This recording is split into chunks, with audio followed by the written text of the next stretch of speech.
Opet si pijan došao kući. Gde si bio ovako kasno?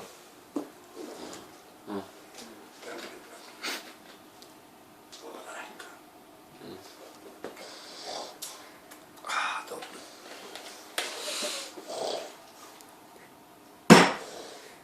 Jelene, gdje si bio? Staj me, molim. Da si izražavaš.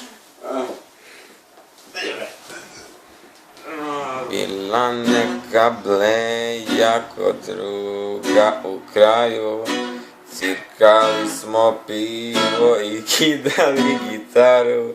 U takvoj atmosferi zaboraviš probleme, ne žurite niko i brzo prođe vreme.